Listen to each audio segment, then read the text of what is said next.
Today, we're diving into the world of chaga mushroom. If you've been getting into superfoods or adaptogens, chaga is probably something you've heard of, and for good reason. So what is chaga exactly? It's a mushroom that grows on birch trees in really cold places like Siberia, Northern Europe, Canada, and Alaska. But don't picture your normal mushroom with a cap and a stem. Chaga looks really different. It actually grows inside out. Chaga actually forms this dark, almost charcoal-like mass on the side of the tree. And at first, it might not look like the most appetizing thing, but that rough exterior is packed with a lot of powerful nutrients, thanks to high levels of melanin that give it that burnt look. Even though chaga might not seem like your usual edible mushroom that you're used to, people have been using this for centuries in places like Siberia and Northern Europe. It was traditionally brewed into a tea and used as an all-around health booster. It's also been used in North America, particularly by indigenous peoples in places like Alaska and Canada. And tribes like the Cree use chaga in a similar way, as either a tea or a poultice to help with immunity, digestion, and even with skin conditions. And while humans have been taking chaga for centuries, it's only recently, in the last few decades, that it's gotten a lot of attention in the wide wellness world, especially for its immune boosting and antioxidant properties. It may actually be the highest antioxidant source of any natural substance in the world. A lot of people are looking for ways to stay healthy, and chaga's benefits have caught the eye of health researchers and health enthusiasts alike. So in this video, we're going to talk about chaga's rich history and dive into some of the health benefits from both the traditional uses and the modern research.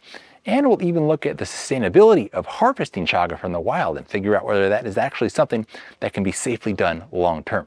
Chaga has a pretty rich history, especially in cold regions like Siberia and Russia. People there have been using it for centuries as a part of their traditional medicine. Now back then, they didn't have the science to break it down like we do today and understand fully what's happening in the body, but they knew that chaga was making them feel better. They would brew it into a strong tea to boost their immune system, increase their energy, and just generally improve their overall health. It was like their version of an all-in-one health tonic. In Northern Europe, chaga was also pretty popular, especially amongst some of the indigenous cultures living in really harsh climates.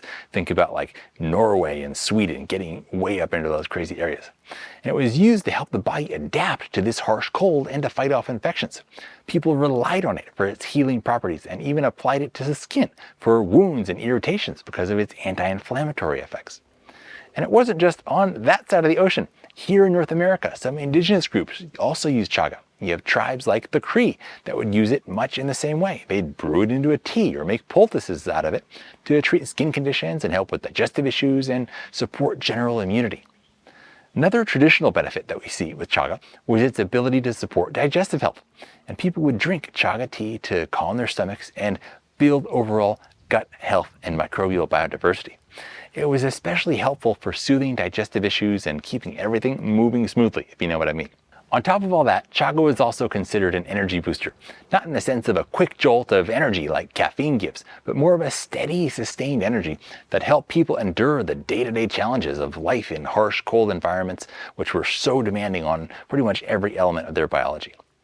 Chaga was also sometimes referred to as a longevity tonic, of course, with people believing it could help them live longer and healthier lives. So, in a nutshell, chaga has traditionally been used to strengthen the immune system, help the body manage stress, support digestion, and promote energy and longevity. And these benefits have been passed down from generation to generation and have made chaga a real staple in many of these cultures' approaches to health and wellness. It's always fascinating when research tests things that people have been saying for centuries, and it's no exception with chaga. Researchers have been digging into the compounds that make chaga such a powerful health tool, and the findings have been pretty exciting. First, let's look at chaga's immune boosting properties. Modern studies have confirmed that chaga is, of course, loaded with antioxidants, particularly though one called SOD, superoxide dismutase, and this helps to protect the cells from oxidative stress. Now, this is a big deal because oxidative stress is one of the factors that can weaken the immune system and contribute to aging. So strong antioxidants like this help to fight that off, which is why chaga has gained such a reputation as an immune system booster. Now on top of that, chaga also has these other compounds. These are really my favorites, called beta-glucans, which can help modulate the immune system, helping it stay balanced, strong enough so it can fight off infections, but not so overactive that it causes problems like inflammation or autoimmunity. Now speaking of inflammation, this is another area where chaga really shines. Studies have suggested that chaga contains compounds with strong anti-inflammatory effects. And this is important because chronic inflammation, as you probably have heard by now, is linked to a whole range of modern health problems, from heart disease to autoimmune conditions and so much more.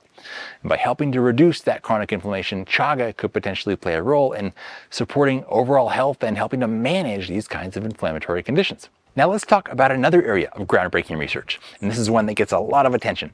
We're talking about chaga's potential anti-cancer properties.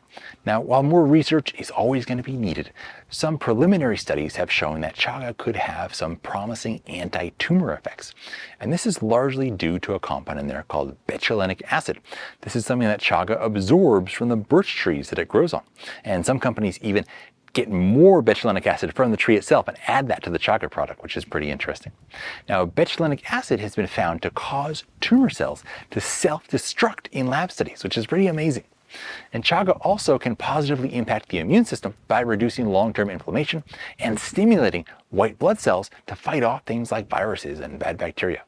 Another area of research is chaga's potential to help regulate blood sugar levels. Now, some studies have suggested that chaga might help improve insulin sensitivity and lower blood sugar. And this could be beneficial for people who are dealing with diabetes or just trying to keep stable energy levels throughout the day and ward off something like being pre-diabetic, for example.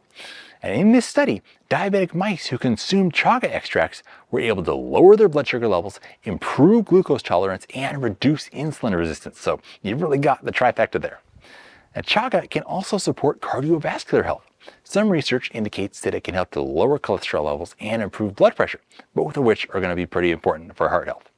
And again, this connects to chaga's traditional role as a longevity tonic. Supporting heart health is going to be a great way to promote a longer, healthier life.